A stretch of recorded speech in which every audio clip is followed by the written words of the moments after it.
मित्रों, जैसा कि आप सबके ध्यान में आया ही है, कल राष्ट्रीय जनतांत्रिक गठबंधन नेशनल डेमोक्रेटिक अलायंस की बैठक शाम को आहूत की गई है और कुल मिलाकर के अभी तक 38 हमारे पार्टनर्स, जो हमारे एनडीए के पार्टनर्स हैं, उनकी कंफर्मेशन आ चुकी है। तो 38 पार्टनर्स कल इस मीटिंग में पार्टिसिपेट करेंगे जिनकी कंफर्मेशन आई है। पिछले 9 सालों में एनडीए का जो एक व्याप है वो बढ़ा है, स्कोप भी बढ़ा है और कुल मिलाकर के जो डेवलपमेंट का एजेंडा है, उस डेवलपमेंट के एजेंडे को परस्यू करने के लिए जो इंडियन पॉलिटी में, भारत के राजनीतिक परिदृश्य में जो लोगों की चाहत बढ़ी है और हर देश के कोने कोने में पॉलिटिकल पार्टीज डेवलपमेंट के साथ अपने आप को समावेश कर रही हैं, उसके कारण से scope of the national democratic alliance has increased. और इसके साथ साथ जो स्कीम्स हैं, जो नीतियां हैं, जो प्रधानमंत्री मोदी जी के नेतृत्व में जो चल रही हैं, which is leading for the overall development of the country on all fronts, right from national security to international politics to the empowerment of the people, ये सब चीज़ों का एक असर पड़ा है और इसलिए एक एनडीए के प्रति एक उत्साह के वातावरण के साथ कार्य को आगे बढ़ाने में सब लोगों ने अपनी रुचि दिखाई है। दूसरा विषय है गुड गवर्नेंस का। प्रधानमंत्री मोदी जी के नेतृत्व में 9 साल के अंदर गुड गवर्नेंस के कार्य को और नीतियों को और स्कीम्स को और उसके टूल्स को वो कैसे बढ़े और कैसे हम गुड गवर्नेंस दे सके, इसके बहुत ही सफल प्रयास हुए हैं और यह एक सतत प्रक्रिया है।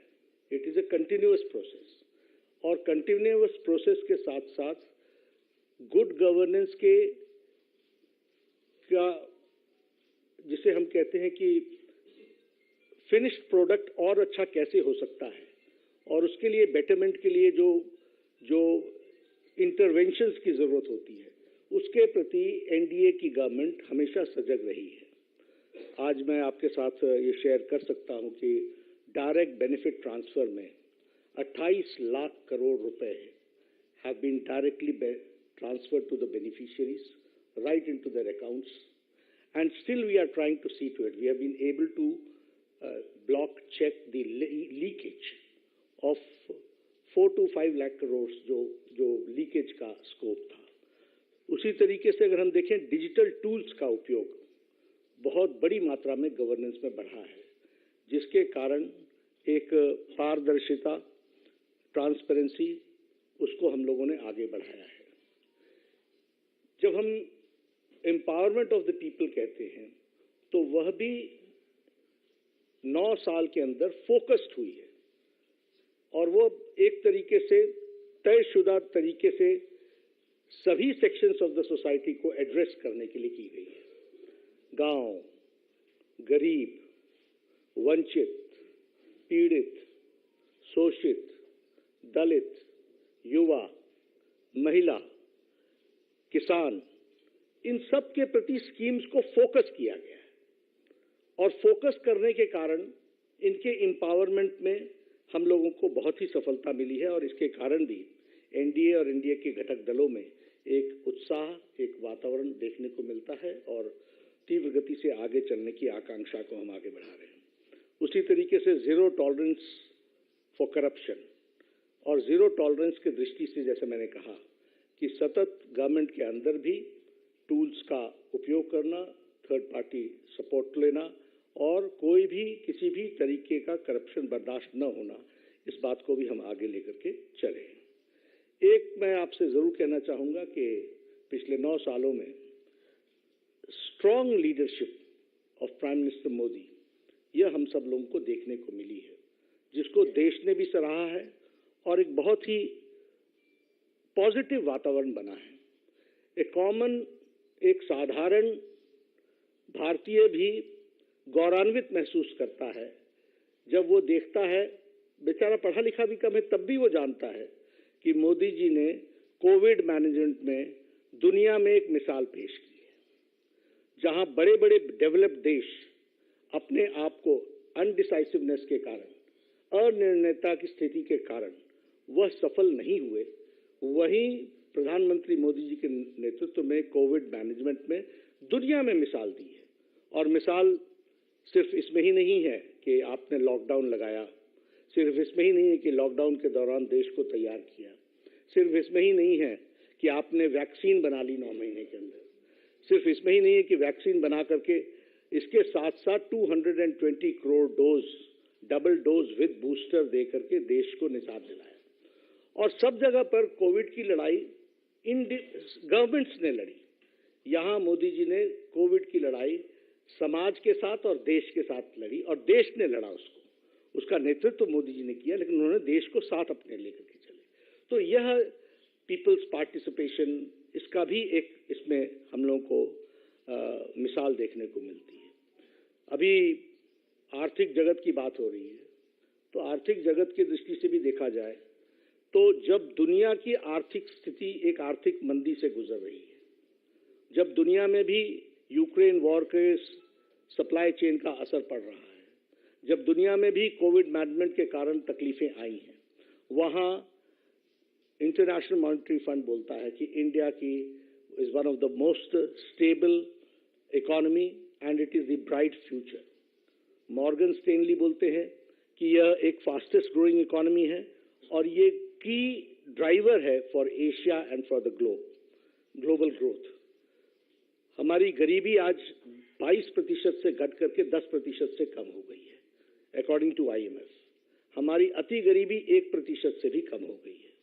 तो इसलिए एक NDA के प्रति लोगों का रुझान एक आइडियल अलायंस है।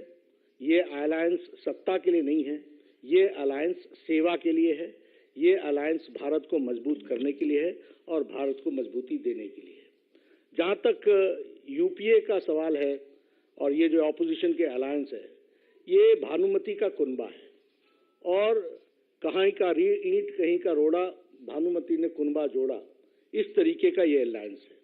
न तो इनके पास नेता है, न ही नीयत है, न ही नीति है और न ही फैसला लेने की ताकत है।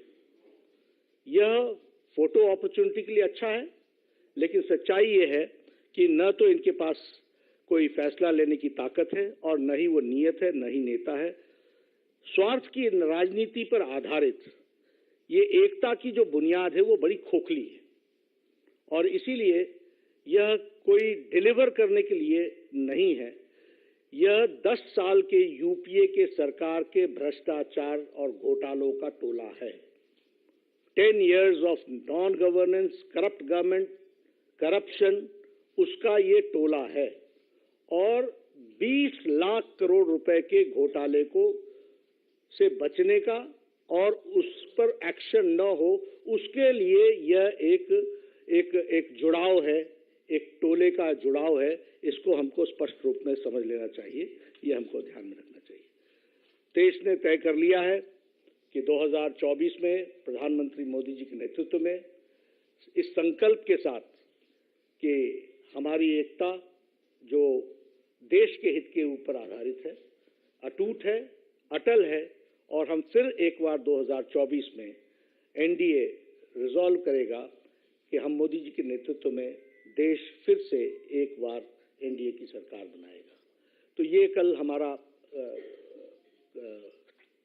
हमारी NDA की मीटिंग के एक तरीके का विचार है, उसको हम लोग आगे बढ़ाने वाले हैं।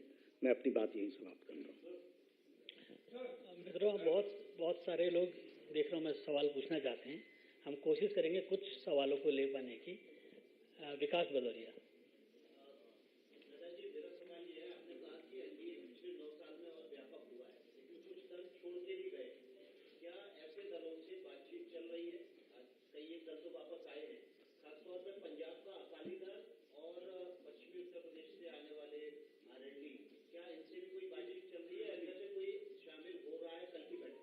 देखिए, कल की बैठक में कौन लोग शामिल होंगे ये आपको कल पता, तस्वीर सामने हो जाएगी। लेकिन एक बात आप ध्यान में रखिए, हमने पहले भी कहा, एनडीए का एजेंडा स्पष्ट है, देश सेवा के लिए सबको साथ लेकर के चलना।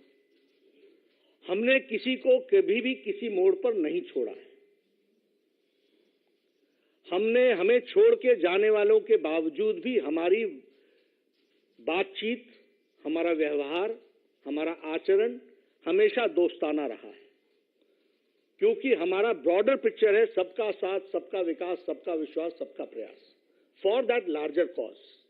Now they have to decide for that larger cause वो कब आना चाहते हैं। समय समय पर रीथिंकिंग शुरू होती है। ये हमारे हाथ में नहीं है, ये उनके हाथ में है। फिलहाल नहीं, हम कभी न्योता देते नहीं। हम एजेंडा बताते हैं, इसके साथ खड़े होना चाहते हो, होइए। हमने भेजा ही नहीं तो हम न्योता क्या दें? तो इसलिए हम बहुत स्पष्ट हैं, हमारे अच्छे वातावरण है, अच्छा उनके साथ बर्ताव है, और जिस दिन वो आएंगे उस दिन हम आपको सूचित कर देंगे।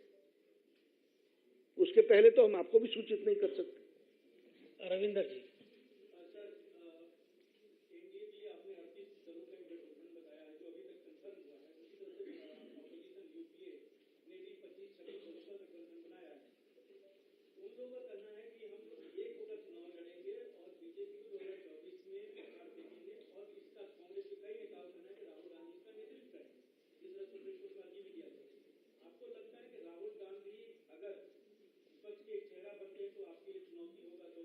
देखिए ना, ये उनका विषय है कि किसको नेता बनाते हैं। अभी तक तो हमको दिखता है कि न नेता है, न नीयत है, न नीति है, न कार्यक्रम है, न फैसला लेने की ताकत है।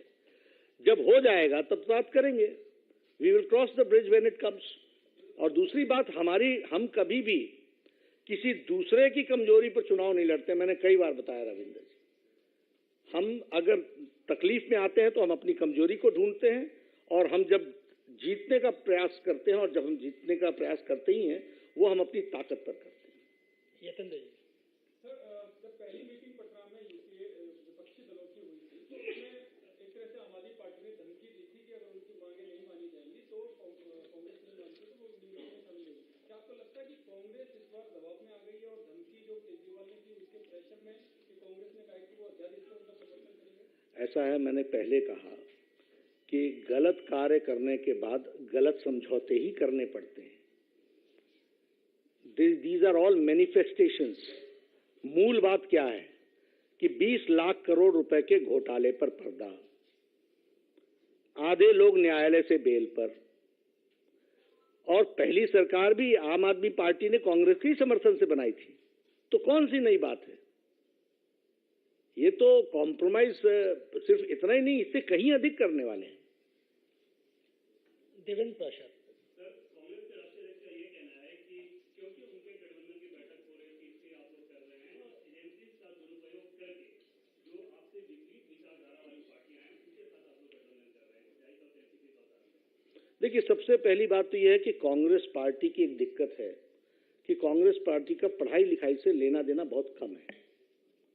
दूर दूर का रिश्ता नहीं, कुछ जानते नहीं है। उनको मालूम नहीं है कि इस साल एनडीए 25 साल पूरे कर रहा है अपने, 25 इयर्स। जब मुझ जैसे लोग कहीं एमएलए हुआ करते थे, आज 25 साल पूरे हो गए। अटल जी ने अपनी पूरा कार्यकाल एज प्राइम मिनिस्टर देश को दृष्टि दी। मोदी जी अपने 2 टर्म्स कंप्लीट कर रहे हैं। ये कुछ पढ़ते नहीं, देखते नहीं, जानते नहीं, फिर इस तरह की बातचीत करते हैं। कुमार, देखिए, उसके बारे में भी आपने बहुत अच्छा प्रश्न देवेंद्र जी उठाया। देखिए, मैं आपको बताना चाहता हूं, कौन सा ऐसा केस है जिसमें कोर्ट ने कहा है कि गलत केस हुआ है, और कौन सा ऐसा केस है जिसमें कोर्ट ने इनको रियायत दे दी है, और कौन से ऐसा कोर्ट में कभी इन पर जब केस हुआ तो मैंने नहीं कहा कि जाओ जाकर के न्यायालय का दरवाजा खटखटा के न्याय लो। जब आपकी बात ही न्याय संगत नहीं है तो विक्टिम कार्ड खेलना, बात को घुमाना, इधर से उधर की बात करना। नेशनल हेराल्ड का केस हमने किया है क्या? बेल पर है कि नहीं है? The son and the mother, is it not a fact? ये पढ़े लिखे लोग बार बार उनको उनके दिमाग में डालने की जरूरत है क्या? कौन से ऐसे लोग हैं जो जेल से बाहर आ सकते हैं और वो जेल के अंदर डाले हुए हैं, और कौन सा ऐसा हम लोगों ने काम किया है या ईडी ने किया है जिसके चलते ईडी से प्रश्न किया गया हो। ये डेमोक्रेटिक कंट्री है, this is a democratic country, everybody has got a right, these are independent agencies. जब तुम जीत जाते हो तो ईसीआई पर बोलते नहीं हो, जब हार जाते हो तो इलेक्ट्रॉनिक में मशीन पर चर्चा करने लगते हो, और आप बार बार हमसे प्रश्न खड़ा करते हो जैसे हम ही कटघरे में खड़े होने के लिए हैं। सर, एक बीजेपी पर आरोप है कि on one hand you talk about zero tolerance on corruption, but at the same time you have joined hands with people against whom you have labeled serious allegation of corruption in the past, like Ajit Pawar and others. So, would you assume that the action against these people will continue, and there is also this allegation of using corruption as a tool?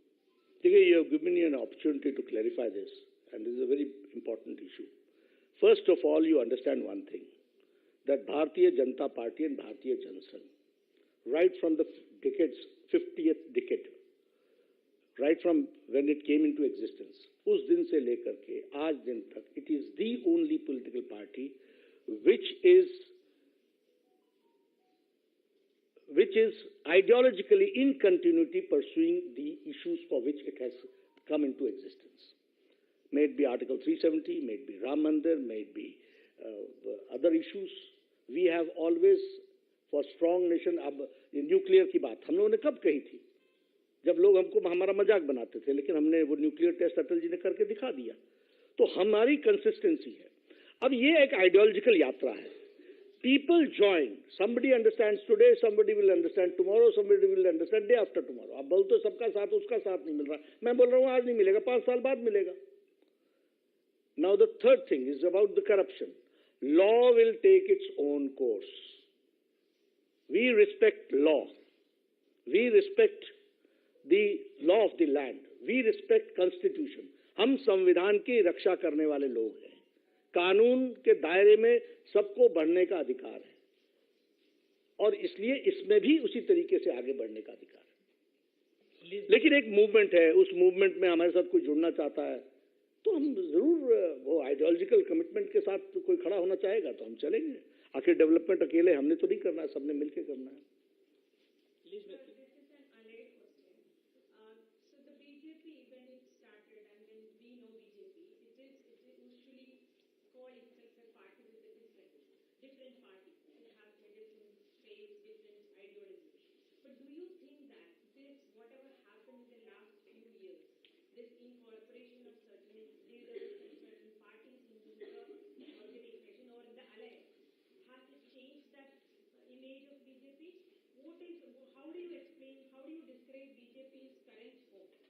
See, ideology, persuasion of ideology, ये शाश्वत विषय है। Strategy is always changing, it's dynamic. What you find today to be wrong may be correct tomorrow, because ultimate goal is to strengthen the ideology. So it is always subjective. Objective is ideology. So for that this persuasion चला रहता है। अब अगर राजेंद्र नगर के road में पानी आ गया है तो वाया पटेल नगर जाओगे कि नहीं जाओगे?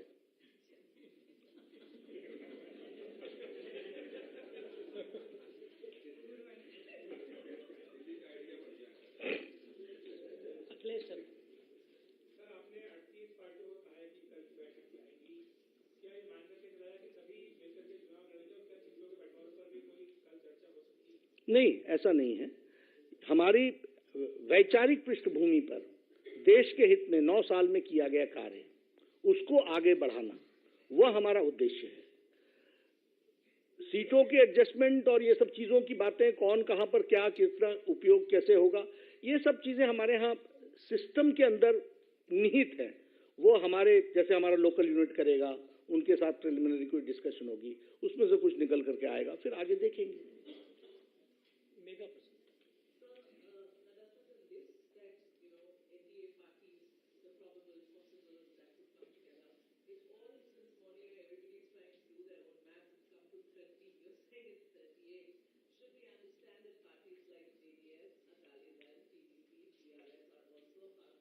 ऐसा है, we want that the exercise should continue, your exercise should continue.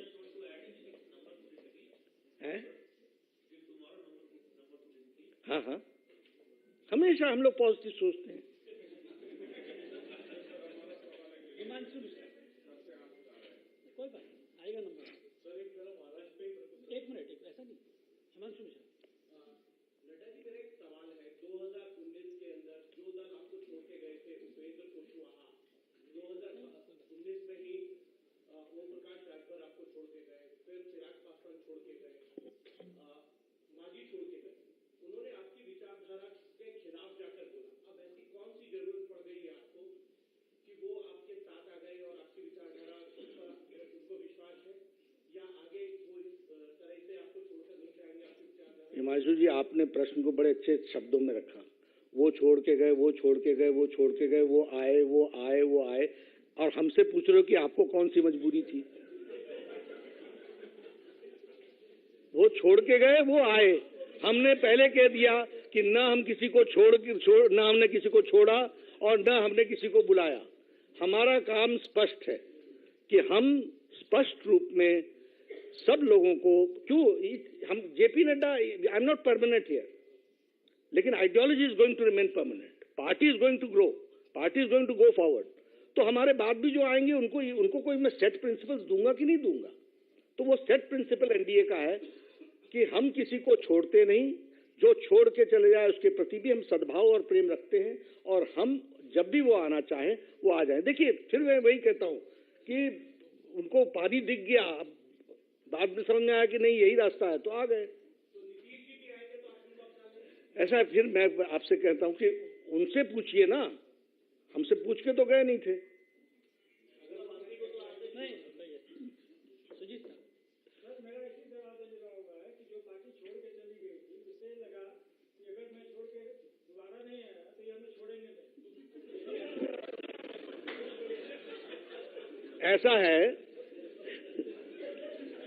ऐसा है कि ये लोगों के देखने का नजरिया उनका हो सकता है, किसी और का हो सकता है।